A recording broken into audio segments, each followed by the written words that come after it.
ओडिशा बंद विषय आज संपूर्ण ओडिशा रे एक बड़ घटना देखा मिलुछि। कृषक छात्र श्रमिक एवं साधारण जनता जीवन सह जड़ित अनेक मुद्दा को नहीं 28 जानुआरी रे ओडिशा बंद डका जाइछि। एही बंद काहिंकी किए डाकिछि कौन कौन बंद रहिबो स्कूल कॉलेज बैंक खोलिबो कि बंद रहिबो आसंतु एही वीडियो रे समस्त प्रश्नर उत्तर जानिबा। ओडिशा बंद केबे 28 जानुआरी 2026 बुधवार सकाळ 6 टारू दुपहर 2टा पर्यंत राज्यव्यापी बंद डका जाइछि। बंद किए डाकिछि एही बंद को नवनिर्माण कृषक संगठन पक्षरु डका जाइछि।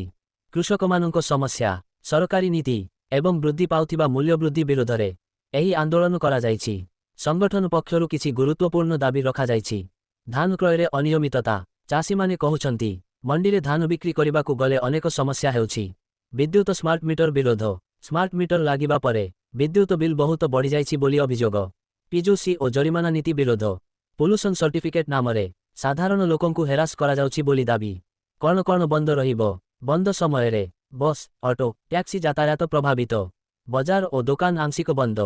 कौन कौन खुलिबो हॉस्पिटल आम्बुलांस आवश्यक सेवा आपातकालीन काम स्कूल और कॉलेज सरकारी भावे स्कूल बंद घोषणा होई नाही किंतु किछि प्राइवेट स्कूल सुरक्षा दृष्टि छुट्टी घोषणा करि पारंती।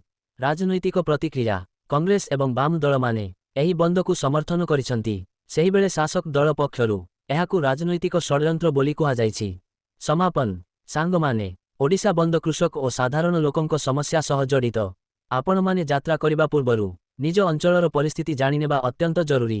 वीडियोटी उपकारी लागिले लाइक करंतु चैनल को सब्सक्राइब करंतु एवं आपणक मतामत कमेंट रे लेखंतु।